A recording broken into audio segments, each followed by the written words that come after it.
Graça e paz, irmãos. Nossa intenção é dar uma continuidade e concluir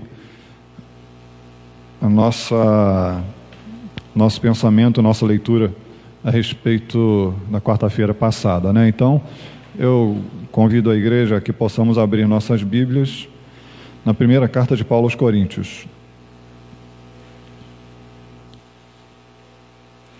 1 aos Coríntios, capítulo 6.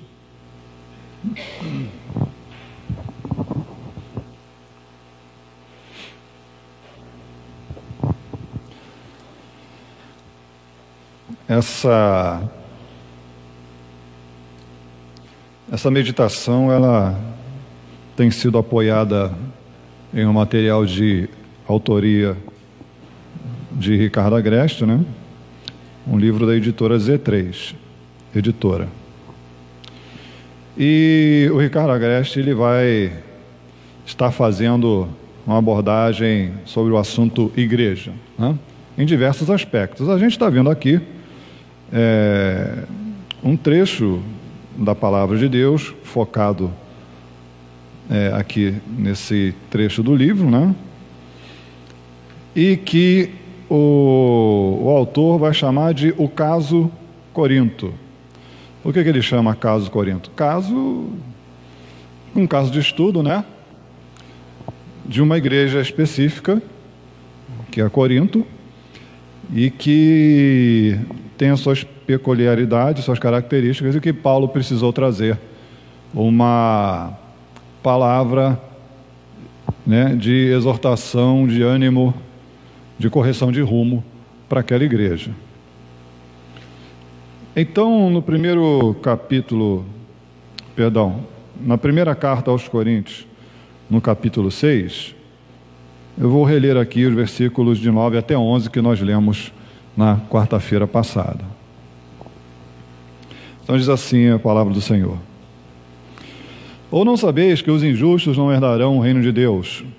Não vos enganeis, nem impuros, nem idólatras, nem adúlteros, nem efeminados, nem sodomitas, nem ladrões, nem avarentos, nem bêbados, nem maldizentes, nem roubadores herdarão o reino de Deus.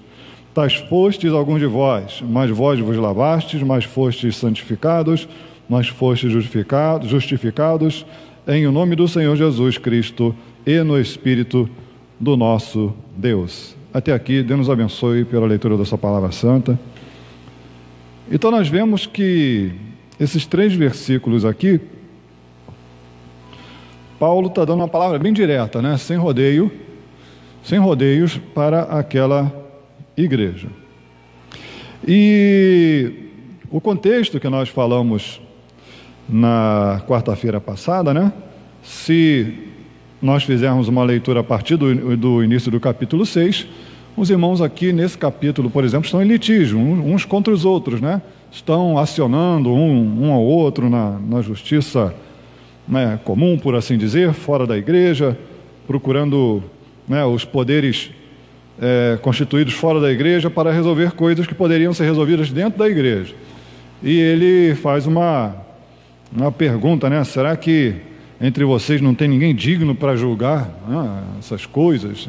Então Paulo olha para a igreja de Corinto e começa, né, sendo usado pelo Espírito Santo de Deus a escrever para aquelas pessoas, a fim de que, por essa palavra, né, elas pudessem retomar o seu rumo na caminhada cristã, né? Porque em alguns momentos pessoas da igreja estavam tão focadas em determinadas circunstâncias e problemas que eles estavam perdendo ali o foco da vida cristã, né? Perdendo aquele rumo estabelecido inicialmente para qualquer igreja. E nós constatamos, né, que esse livro, essa carta, ela se aplica a muitas igrejas hoje. E dizemos graças a Deus por isso, né? Que a palavra vem nos corrigir, vem nos mostrar, olha, não é por aí, é por aqui. E uma coisa que, inclusive, muitas pessoas não compreendem,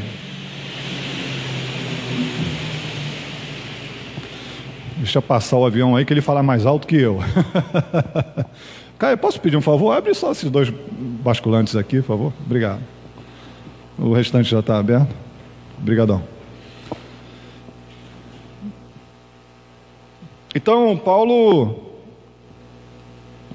ele vem a dar essa palavra, né? Então, para essas pessoas, e graças a Deus que ele nos fala pela palavra, e algumas pessoas não compreendem essa característica do texto sagrado. Às vezes a pessoa fala assim, porque Salomão teve 1000 mulheres, porque Davi ficou com a mulher do soldado, porque, quer dizer, querendo justificar os seus próprios erros.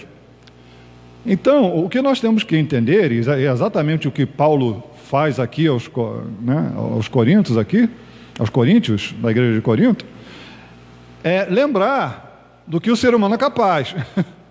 Então a Bíblia lembra a toda hora do que o ser humano é capaz e de como a graça de Deus interfere na sua vida. É isso que a Bíblia faz. Então a Bíblia não tem o propósito de esconder erro de ninguém, não é? Aí às vezes as pessoas pegam esses erros de seres humanos lá da Bíblia e ficam falando, a Bíblia diz isso, a Bíblia diz aquilo. Não. Mas exatamente o propósito é esse mesmo, é não esconder aquilo do que nós somos capazes. E aliás é um perigo eu olhar para alguém que errou na Bíblia e falar, mas fulano, como é que pode? Não, eu tenho que tomar cuidado, né? Quem está de pé tem que tomar cuidado para não cair. Então, a gente às vezes olhar, né, condenar uma pessoa na Bíblia por determinado erro, então a gente tem que parar e pensar, né? Bom, eu sou um ser humano semelhante a essa pessoa, será que eu sou capaz de cometer as mesmas circunstâncias? Então Paulo veio trazer essa realidade. A gente chamou isso, na quarta-feira passada, de choque de realidade, né? Fala assim, Paulo botou um espelho na frente da igreja e falou, olha que situação que vocês estão. E não é para isso que vocês têm que estar aqui, né? Enquanto igreja. Então, por isso, quando nós olhamos aqui a partir do versículo 9, né? Relembrando o que a gente falou na quarta-feira passada, ele começa a dar um rol de pecados aqui, e olha que não são todos, hein?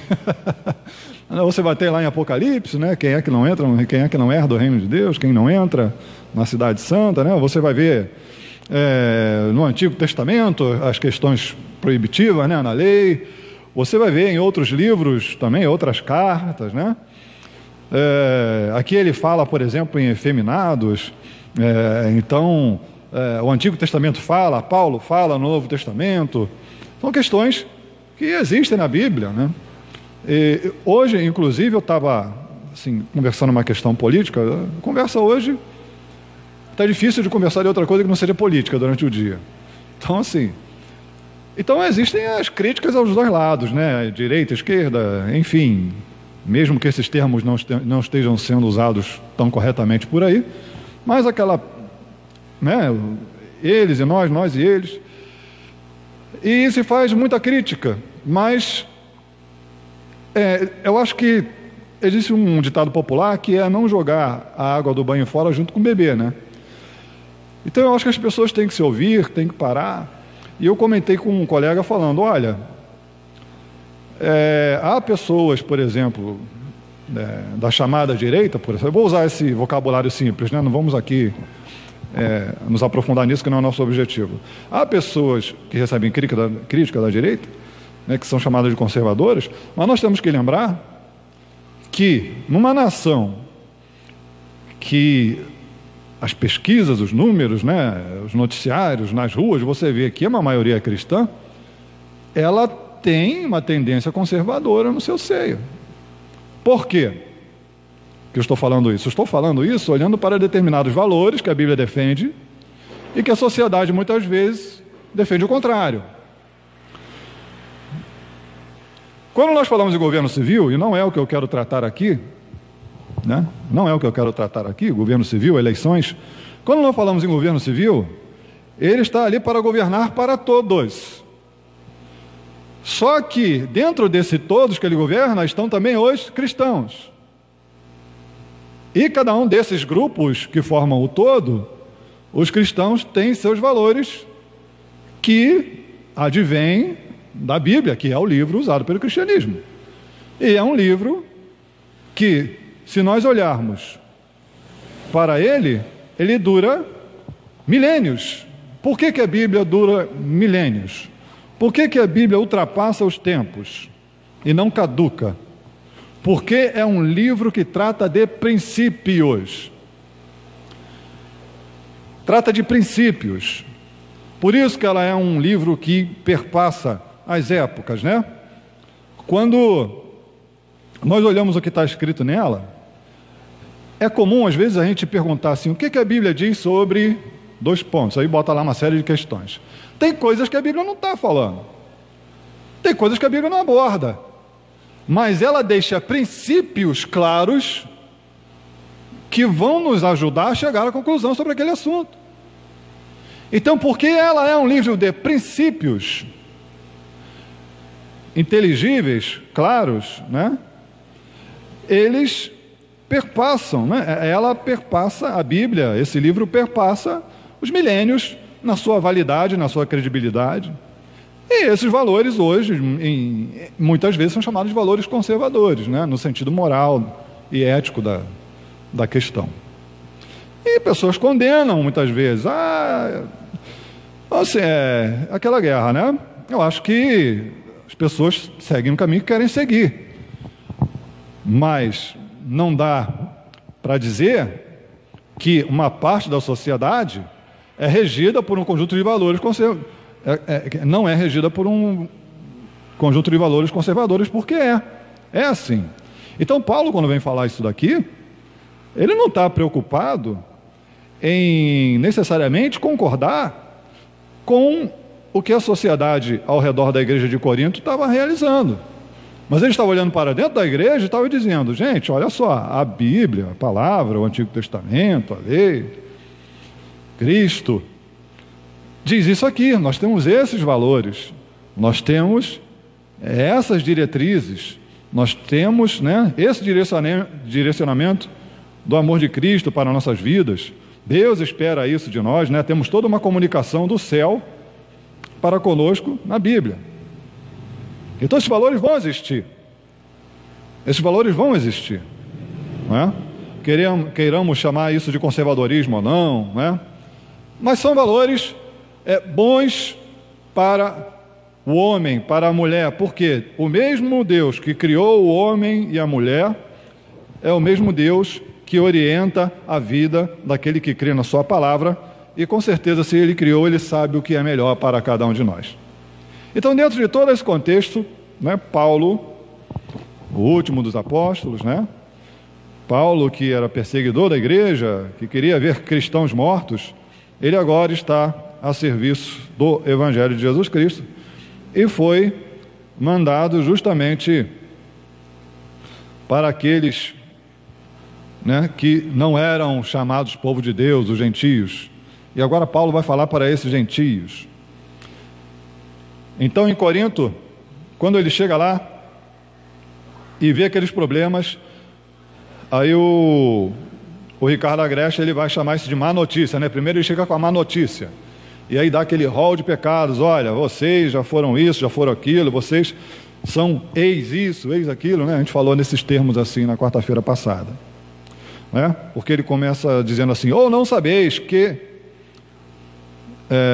os injustos não herdarão o reino de Deus. Aí começou a dar um rol de pecados, e no versículo 11 ele começa falando assim, tais fostes alguns de vós. Então ele está dizendo, uma notícia ruim para vocês. Vocês pertenceram àquela turma ali. E vocês estão vivendo entre essas pessoas que eram tudo aquilo. Paulo, vocês já fizeram isso. Vocês estão pensando que vocês são quem? Mostra as credenciais de vocês.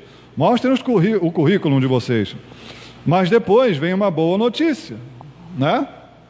Depois vem uma boa notícia, que ele vai dizer, mas fostes santificados, mas fostes justificados em o nome do Senhor Jesus Cristo e no Espírito do nosso Deus. Então, nesse segundo passo, Paulo vai afirmar para eles, olha, agora vocês não são como vocês eram em outro momento, mas é porque no nome do Senhor Jesus Cristo e no Espírito do nosso Deus, vocês foram santificados, justificados e lavados. Então não é uma credencial de vocês, isso foi algo que vocês receberam de Deus. Não é um esforço de vocês, é algo que Deus operou, né? Ninguém se auto-justificou, ninguém se auto-santificou, mas Deus, em nome do Senhor Jesus Cristo e no Espírito, né? Aqui está na voz passiva, né? Vocês foram santificados, fostes santificados, fostes justificados. São os objetos, né, que sofreram a ação de maneira passiva. Ninguém se justificou, ninguém se santificou no sentido salvífico, no sentido de transformação de vidas, né? Não vamos aqui confundir com o Alex tem que se santificar, no sentido de se separar mais, de, né, buscar mais os valores da palavra de Deus, né? Isso é uma outra coisa e devemos fazer. Mas estamos falando no sentido de Apocalipse 7, por exemplo, onde fala que há uma multidão com as vestes brancas que foram lavadas o quê? No sangue do Cordeiro, significando que não eram aquelas pessoas propriamente ditas que eram tão justas, né? Uma roupa branca, de linho branco, né? Significando a pureza, não por si, mas porque Deus providenciou para si um cordeiro, né? Assim, como João falou, eis aí o Cordeiro de Deus que tira o pecado do mundo. Então, a gente chegou a comentar na quarta-feira passada que o Evangelho é feito de coisas tão elementares que não podem ser esquecidas, mas em outros momentos começa a se aprofundar bastante, né? Isso é muito interessante.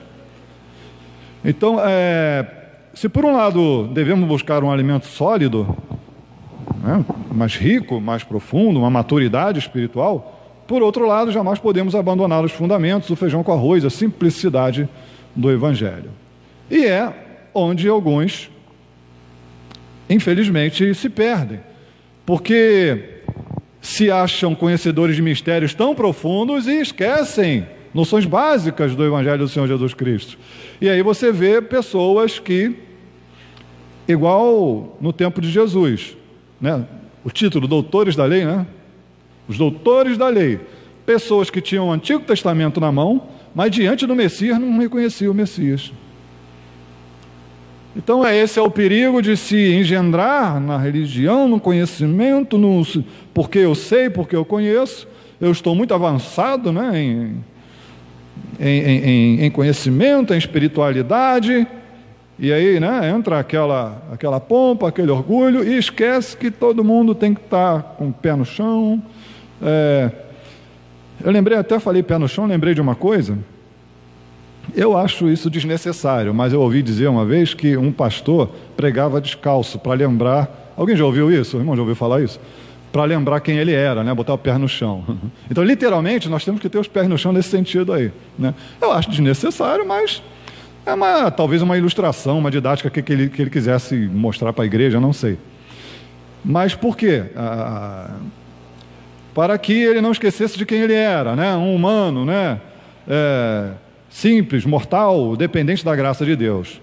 Então, nesse sentido, Jesus, quando veio, ele teve que combater esse pessoal e ficar toda hora lembrando, né? Falando a palavra, e nem assim eles reconheciam a própria palavra, o próprio Messias. Algumas exceções, né? Algumas não, muitas exceções, que o reconheceram, que o seguiram, né? Mas aqueles que estavam lá, no centro do poder religioso, né? O orgulho, ele não está na periferia, não, gente. O orgulho está no centro. O orgulho está no centro. Já viu aquela coisa de interior e capital? Onde é que tem mais orgulho aí? Eu sei que a gente não pode sair por aí julgando os outros, não. Mas assim, superficialmente, onde é que as coisas estão, né, mais opulentas, mais ostentatórias, ostentando mais, o orgulho impera? Onde é mais isso, geograficamente falando? Mais nos centros. Nas periferias, nos interiores, as coisas são mais simples. Então, de maneira semelhante, no poder religioso também é assim. Nos grandes centros de poder religioso, O orgulho estava ali se instaurando de uma forma, né? E Simeão, por exemplo, teve uma noção tão fantástica, né? Ele viu um menino Jesus e falou: agora eu posso morrer. Aquele homem na casa de Deus, ele entendeu isso. Por que outros não entenderam, né? Podemos entrar por essa discussão, né? O Espírito convence, da justiça, do pecado, do juízo, etc. Mas o fato é que havia homens ligados ao poder que, vamos dizer assim, vou usar essas palavras, né? Dentro da igreja não reconheceram o próprio Filho de Deus. Então, Paulo, falando aos Coríntios, lembrou a eles de quem eles eram, mas mostrou-lhes também que em Cristo eles eram novas criaturas, né? E isso teve como objetivo de Paulo, da palavra do próprio Deus para com a igreja de Corinto, uma disciplina em amor, né? uma correção. Quando nós olhamos a palavra do Senhor falando, né? Nós certamente entendemos e vemos nas páginas sagradas, por mais dura que seja a palavra, vemos o amor do Pai. O amor do Pai. Então, quando nós olhamos para igrejas como a igreja de Corinto, olha, vocês já foram isso, já foram aquilo outro, só pecado feio. Olhamos para os discípulos, um era ladrão, o outro era não sei o quê, o outro era violento, o outro era não sei o quê. É essa matéria-prima que Deus trabalha, é essa matéria-prima que Deus traz, né? E forma aquilo que chamamos de igreja. Então, Deus chamou, Deus buscou essa matéria-prima imperfeita e Ele lavou, e Ele justificou, e Ele santificou. Mas a matéria-prima é aquela. Então o autor ele vai fazer uma comparação interessante. Quando nós olhamos para foram lavados, foram santificados, foram justificados, o autor ele vai fazer uma comparação aqui que é interessante. Primeiro ele começa dizendo sobre o foram lavados, né? O que ocorre é que o cristianismo, ao contrário do que uma meia dúzia de três pregam por aí, que você vai esquecer de tudo que você fez, né? É a igreja da amnésia, tem que ter por aí. Ao contrário disso, nós, desde que tenhamos uma mente saudável, uma saúde mental saudável, nós lembramos de muitas coisas da nossa vida. Não devemos levar aquele peso, mas o que Jesus Cristo falou, né? Que nós temos que carregar o quê? Um fardo de Jesus que é leve e receber sobre nós um jugo de Jesus que é suave, né? Vinde a mim, vós que estáis cansados e oprimidos. Então não é para nós ficarmos cansados e oprimidos com qualquer tipo de vida pregressa que nós tivemos, mas encontrar em Cristo esse fardo leve, esse jugo suave, né? E ter esse direcionamento. E, nesse sentido, nossas lembranças não poderão ser capazes de nos sujar diante de Deus, no sentido de que, não de eu praticar aquilo, mas no sentido de passado, porque fomos lavados, né? E muitas vezes as pessoas, né, que não compreendem o plano salvífico escrito nas páginas da Bíblia, elas olham para uma pessoa que se converteu e falam: ei, fulano era isso, era aquilo, agora está indo para a igreja, é isso mesmo. E mal sabe aquela pessoa que todo mundo na igreja é assim. Em que sentido? Não no sentido de tudo que aquela pessoa fez, cada um tem a sua história, mas no sentido de que todos fomos resgatados, lavados, santificados, justificados, né? Então, e não é só ele não, está todo mundo lá igual assim. Mas lavado, santificado, justificado. Então, a memória que alguém tenha de nós, ou que nós mesmos tenhamos diante de nós, não é o que vai nos desabonar diante de Deus, mas no sangue do Cordeiro, né, que tira o pecado do mundo, nós estamos limpos, completamente limpos, em nome de Jesus, né, conforme ele diz, em nome do Senhor Jesus Cristo e no Espírito do nosso Deus. Então ele vai falar isso, a respeito de sermos lavados, e a respeito de sermos santificados, ele vai usar uma comparação com utensílios do Antigo Testamento, utilizados no templo. Nós sabemos que os instrumentos eram consagrados, eram separados, eram santificados. Inclusive, há questões que algumas pessoas buscam no Antigo Testamento, que assim, por exemplo, ungir objetos, né? Esse tipo de coisa, algumas práticas rituais de purificação, de consagração, ainda praticam hoje, mas enfim, no sentido de que comparamos com a santificação de pessoas, o que acontece? Aquela matéria-prima que era usada, que era o ouro, que era a madeira, que era o tecido, o ouro em si não tinha nada de especial. A madeira em si não tinha nada de especial. O tecido em si não tinha nada especial, mas era algo que, dentro de toda uma circunstância que Deus orientou o povo, serviu de matéria-prima para a construção do tabernáculo, posteriormente do templo, né? Inúmeras peças ali, e eram, então, dedicados ao templo, dedicados ao serviço do Senhor, né? Dedicados ao uso exclusivo do serviço a Deus. Era um problema muito sério quando o povo de Israel sofria, né, com os inimigos, as invasões, e um rei pagão pegava os utensílios do templo para usar aquilo nas suas festas, né, beber o vinho naquela taça, por exemplo, porque aquilo foi consagrado para o uso exclusivo do serviço a Deus, no serviço religioso do povo. Então, nesse sentido, nossas vidas também, elas são dessa forma. A matéria-prima em si, ela não é merecedora, mas Deus pega esse ser humano não merecedor e, na sua graça, Ele lava, Ele santifica, Ele justifica e Ele usa para o seu serviço. Então, é muito interessante essa comparação que o Ricardo Agreste faz nesse aspecto, onde o valor que estava atribuído às peças não era o valor das peças em si, mas era o fato de terem sido consagradas para o uso exclusivo de Deus.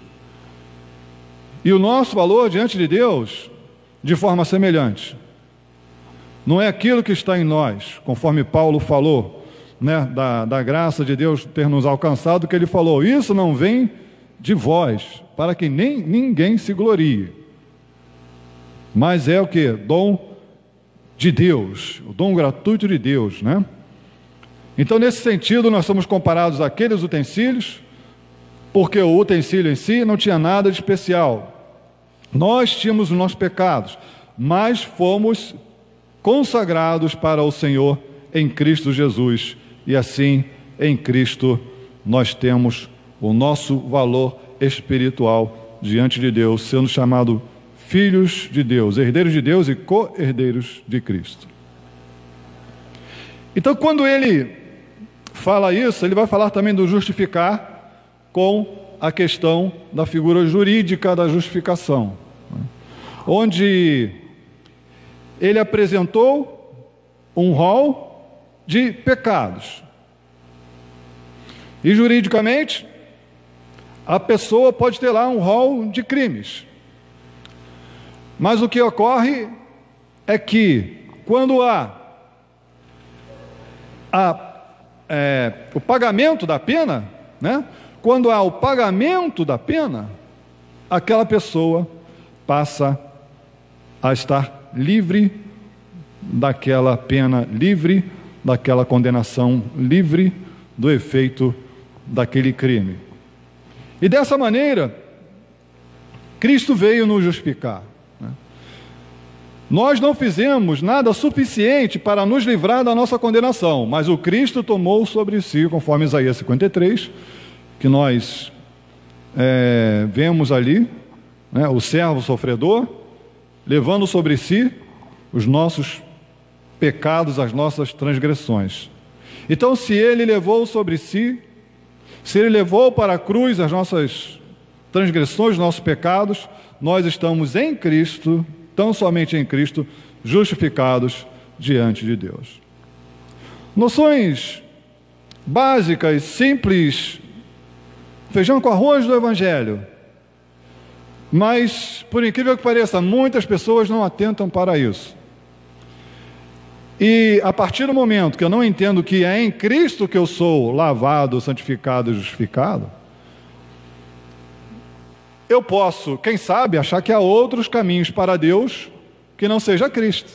Isso é um outro problema, né? Que não é o nosso foco aqui, mas que acontece muito.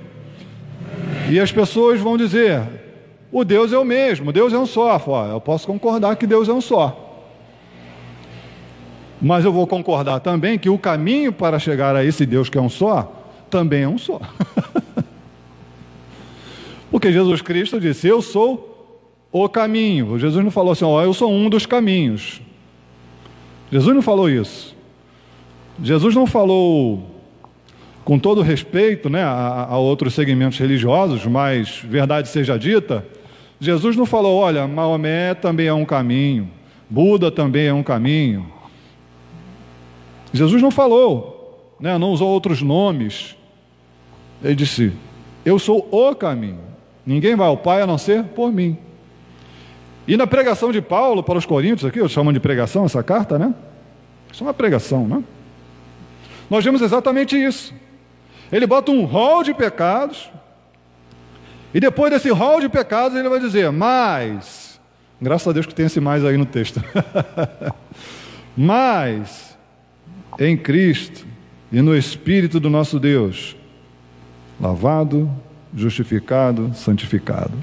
Então, se você tira Cristo da história, se você tira o Espírito Santo de Deus da história, a coisa fica feia, só sobra um rol de pecados. Paulo está trazendo isso à memória dessas pessoas. Para quê, Paulo? Porque justamente ele está vendo os problemas que estão ocorrendo. E quando essas noções básicas faltam na igreja, no seio da igreja, os problemas vão acontecer de mal a pior. A primeira coisa que esse choque de realidade traz para a igreja é o que o autor do livro aqui vai dizer: maior humildade na visão que temos de nós mesmos. É exatamente mais ou menos, existe essa frase? É exatamente aquela ilustração do pastor que prega descalço, né? Que eu entendo que tenha sido esse o objetivo dele. Humildade na visão que ele tem dele mesmo. Humildade na visão que temos de nós mesmos. Porque se nós perdemos, né, a compreensão da realidade, nós vamos ter uma visão da igreja que vai nos trazer problema. Por quê? É um pensamento até comum, porque realmente não podemos esperar que seja frequente, né? Você vê problemas graves dentro da igreja. É um lugar onde a palavra de Deus é ensinada, é um lugar que se objetiva seguir a Cristo, é um lugar onde se busca a verdade em Cristo, onde se entende o conceito de pecado, de queda, de redenção, de restauração. Então é um lugar onde se espera que haja a diferença da igreja para o mundo, e o próprio Cristo disse: vós sois a luz do mundo. Então é isso mesmo o objetivo. Mas se nós perdemos essa noção de humildade de quem nós somos e de quem o irmão é, nós vamos esperar aquilo que o irmão não pode nos dar, que só Deus pode dar. A perfeição de um ser é só em Cristo. Aí você vai olhar para o Alex, não, porque o Alex fala, o Alex prega, o Alex... Mas o Alex erra, o Alex falha. Com certeza eu não vou fazer um rol dos meus pecados e dar para os irmãos ficarem lendo. Mas eu não sou Jesus Cristo. Né? Eu não sou Jesus Cristo. E se eu tenho a consciência do meu pecado, porque nós cremos até que alguns são inconscientes e pedimos perdão a Deus até por coisas que nós não percebemos às vezes, né? Mas se nós tomamos consciência do nosso pecado, o que nós temos que fazer? É buscar aos pés daquele que lava, santifica e justifica, essa lavagem, essa justificação e essa santificação. Então, quando há essa noção humilde, aqui tem uma citação de um autor, Philip Yancey, sobre igreja, que ele diz assim,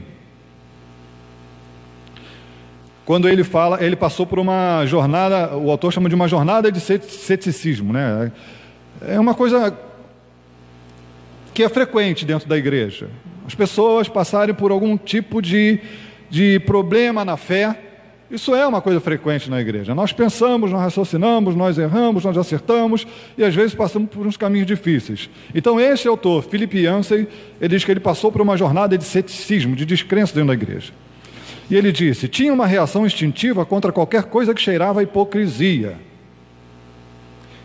Então aquilo que a gente está falando, a falta de noção humilde daquilo que nós somos. Então tudo para você parece hipocrisia. Algumas coisas são, tá? E Jesus denunciou muito hipocrisia, né? Aquele termo sepulcro caiado é isso, né? Por fora é uma coisa, por dentro é outra. Mas, exceto aquilo que realmente é, temos que ter cuidado, né? Para não encontrar na imperfeição do irmão algo que não é necessariamente uma hipocrisia, mas que é a noção real e humilde daquilo que nós somos. Então ele falou assim, tinha uma reação instintiva contra qualquer coisa que cheirava a hipocrisia, até que um dia surgiu uma pergunta, com o que a igreja iria parecer se todos os membros fossem como eu? Ele se fez essa pergunta, como é que a igreja seria se todo mundo fosse igual a mim? Será que realmente vai ficar uma igreja perfeita? Não, né, pastor? Então, essa pergunta, e isso é o Espírito Santo de Deus, né, trabalhando na mente do homem, trabalhando na vida. Você não é proibido de ter dúvidas, você não é proibido de ter questões, e entenda dentro do contexto que eu estou falando, por favor. Você não é proibido de ter deslizes na fé, no contexto que eu estou falando. Porque você e eu somos imperfeitos, mas Deus, pelo seu Espírito, vai dizer, ó, está vendo essa sua dúvida? Está vendo esse seu problema? Está vendo essa sua falta de fé? Porque isso aconteceu, né? Isso aconteceu. Jesus chegou para aqueles que estavam sendo ensinados diretamente e falou, homens de pouca fé, até quando eu tenho que aturar vocês? Porque nós estamos aprendendo. Nós teríamos que andar, né? Para usar uma ilustração, botar uma placa aqui, ó, em obras. Tem a placa em obras, né? Botar uma placa aqui, ó, em obras. Tem camiseta assim, né? Eu acho que eu já vi. Acho que eu já vi uma camiseta assim. Em obras. Por quê? Nós temos que ter a noção humilde de quem nós somos. E de que os outros irmãos também são humildemente humanos. Eu não estou fazendo apologia a erro, não estou fazendo apologia a pecado, não estou fazendo apologia a comportamentos anticristãos, não é isso. Eu estou falando da visão que cada um tem de si mesmo. Então, nesse sentido de entender quem nós somos, nós vamos, então, poder glorificar a Deus. Porque o segundo momento que eu quero falar, que ele fala sobre relacionamentos mais graciosos, é uma frase muito interessante. Veja, irmão, nós estamos falando de você ter uma visão humilde de você mesmo, né? A frase a seguir só vai ser possível se você tiver essa visão. Ele fala o seguinte: apenas duas coisas são capazes de transformar um ser humano: a queda e a graça. A queda porque você já caiu, e a graça porque você a enxerga em Cristo Jesus. Da queda ninguém escapa. E a graça Deus está oferecendo. Mas essa noção, esse autoexame e também entender que o irmão, né, tem essa natureza de que nós caímos, justamente vai nos levar a desejar a graça. É exatamente essa pegadinha que aconteceu no coração de alguns crentes da igreja de Corinto. É exatamente essa pegadinha que às vezes algumas pessoas caem ainda hoje, que é se olhar como alguém especial ou melhor do que os outros. E aí, o que acontece? A gente olha para Jesus explicando que num templo tinha um fariseu e um publicano orando. E o publicano, quietinho dele lá, o fariseu: Senhor, porque eu sou isso, eu sou aquilo, eu faço isso, eu não sou igual a esse publicano. A oração do fariseu. E o publicano, diz a Bíblia, que ele nem levantou a cabeça. Ele justamente é essa visão humilde de quem ele era. O fariseu perdeu essa visão. E por perder essa visão, o fariseu não estava entendendo que ele precisava da graça que estava em Cristo Jesus. Se eu sou tão bom assim, eu preciso de quem? Preciso de quê? Preciso de nada, eu já sou autossuficiente. O publicano não. Batendo no peito, diz a Bíblia, não levantou a cabeça e disse: tem misericórdia, Senhor Deus, tem misericórdia de mim, pecador. Irmão, sinceramente, é difícil você falar de texto bíblico, falar, esse é melhor do que aquele, toda a Bíblia é maravilhosa e necessária. Mas se tem uma oração que eu acho central na Bíblia, é a oração de menos palavras que nela tem. Tem misericórdia de mim, pecador. A oração do publicano. É essa oração. É interessante que quando você reconhece que você está caído, é que você está de pé. Quando a Bíblia diz, Paulo fala aos Coríntios mesmo, no primeiro capítulo, que a loucura de Deus é mais sábia do que os homens, é isso aí. Quando você entende que você está caído, é que você está de pé. Por que isso? Ah, irmão, então é bom cair, errar? Não, não é isso que eu estou dizendo. Eu estou dizendo que quando você reconhece a sua queda e a sua desgraça, você entende que você precisa da graça. Aquilo que o fariseu achou que tinha, mas não tinha. Eu não preciso, eu já tenho. Mas é justamente o que o publicano viu que não tinha e foi buscar em Deus. Tem misericórdia de mim, pecador. Então esse é o segundo momento, né? Isso vai trazer, num primeiro momento, uma visão mais humilde de si mesmo e do irmão, e vai trazer relacionamentos mais graciosos. Por que relacionamentos mais graciosos? Eu não sou igual a este Paulo, pecador. Que raio de relacionamento é esse? Irmão Paulo, pastor Paulo, reverendo. Eu não sou igual, olha lá o erro dele. Que oração horrível de se fazer. Como é que uma pessoa... Jesus pegou pesado, gente. Jesus não aliviava. Eu tenho certeza que teve alguém ali que já orou assim. Jesus está me ensinando a eles que não era assim. A Bíblia não fala diretamente, não. Mas eu, na minha intuição, e isso não é texto bíblico, é conjectura minha, alguém ali orava assim. Jesus estava falando, olha, tinha um homem que entrava na igreja e orava assim, eu não sou igual a esse publicano, igual aquele samaritano. Algum judeu deve ter pensado, ih, rapaz, ele me ouviu orando algum... Né? Então, se eu tenho uma visão mais humilde de mim e do irmão, isso vai trazer relacionamentos mais graciosos. Eu vou me dirigir a você de uma maneira mais humana. Porque é fantástico, João é um evangelho fantástico, o evangelho de João. Né? O verbo se fez carne, habitou entre nós.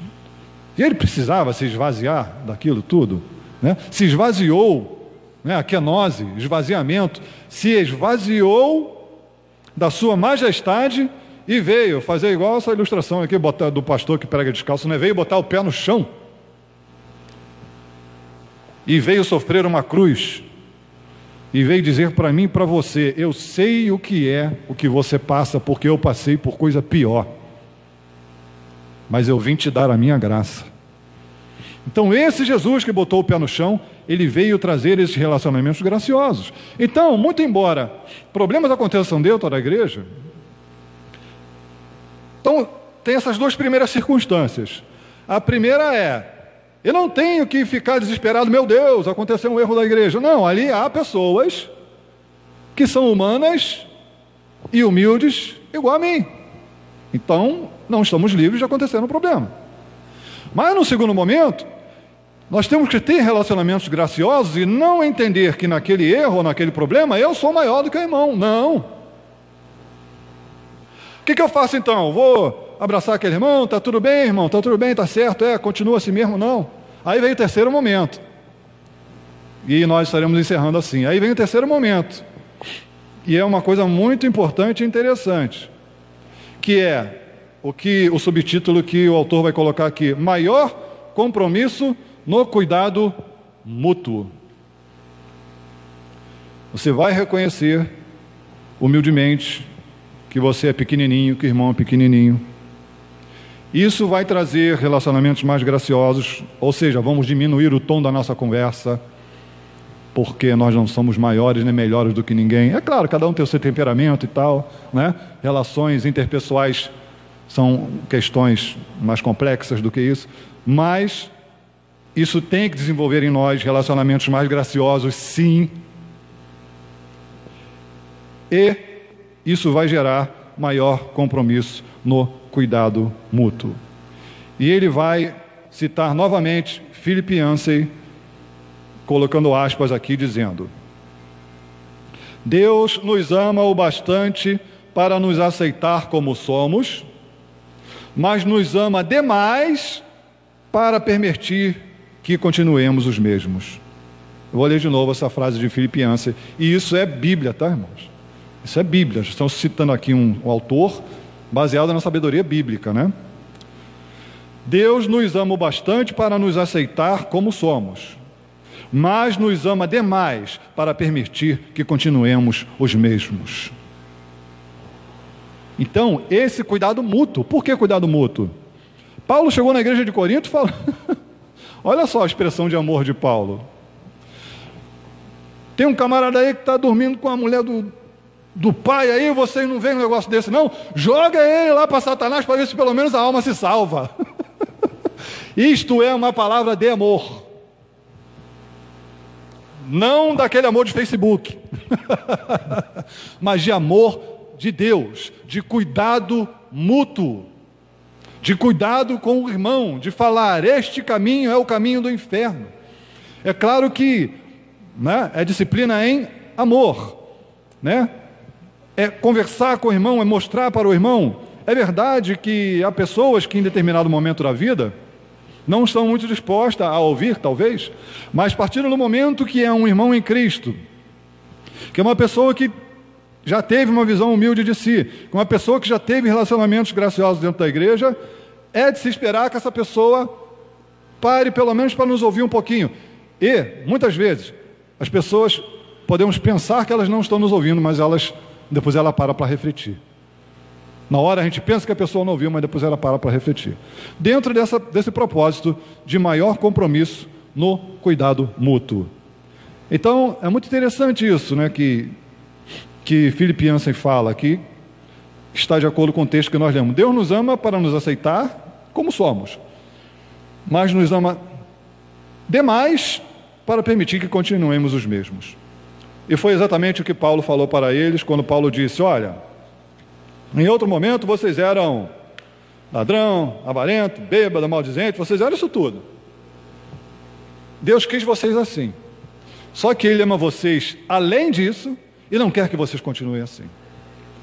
Então, resumidamente, irmãos, esse texto de Paulo, essa análise de Ricardo Agreste, nos mostram que a noção do Evangelho de Cristo, como ele é, tem que interferir positivamente na visão que nós temos de nós mesmos, na visão que nós temos do irmão, no relacionamento que nós temos entre nós e no cuidado mútuo entre os irmãos.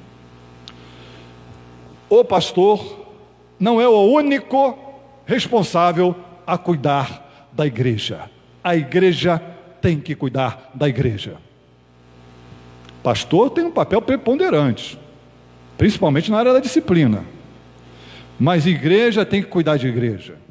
Eu tenho que dar uma palavra para o irmão, eu tenho que dar um abraço no irmão, eu tenho que encorajar o irmão, tenho que entender o dia que ele tiver difícil, ele tem que me entender no dia que eu tiver ranzinza. Então, é interessante, né? Mas tudo tem que desaguar onde? Naquele grande mar chamado graça de Deus. Tem que levar para isso. Não é assim, eu sou assim, vou morrer assim. Aquela brincadeira que a gente fala de crente Gabriela, né? Eu nasci assim, vou morrer. Então não. Ok.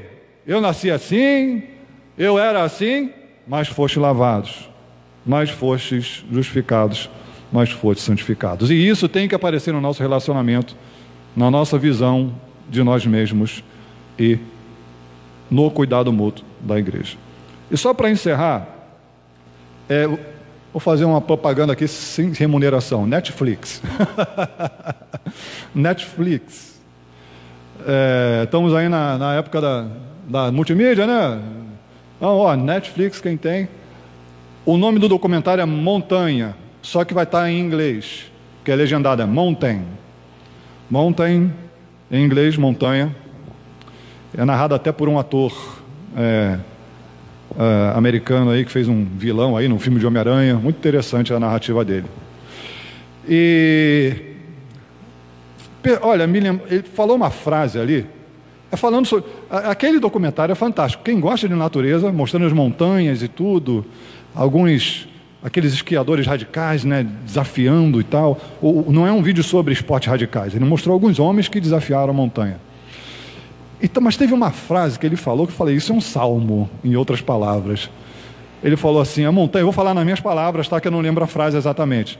Falou assim, a grandeza da montanha nos mostra quem nós somos, nos mostra a nossa pequenez e nos faz pensar nisso. Estou falando nas minhas palavras, não foram essas as palavras dele, mas foi nesse sentido.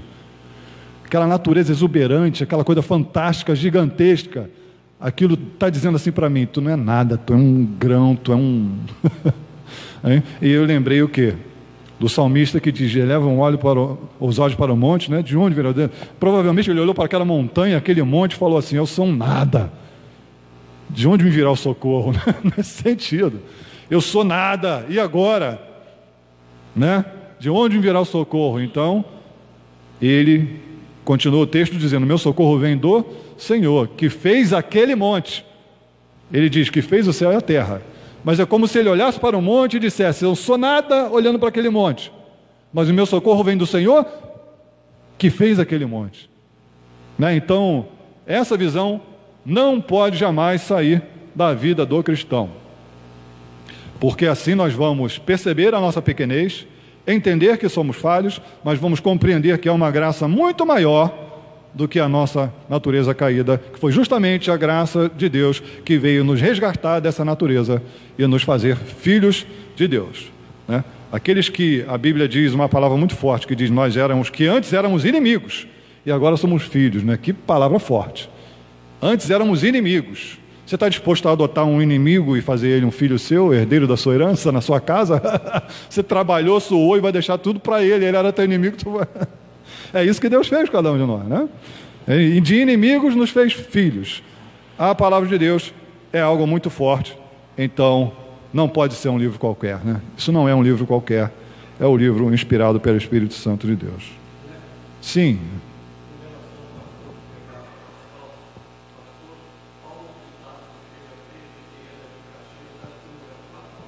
Era presbiteriano? Tá ótimo, vá com Deus. O irmão vai dar assistência à esposa, né? De Caxias, igreja presbiteriana?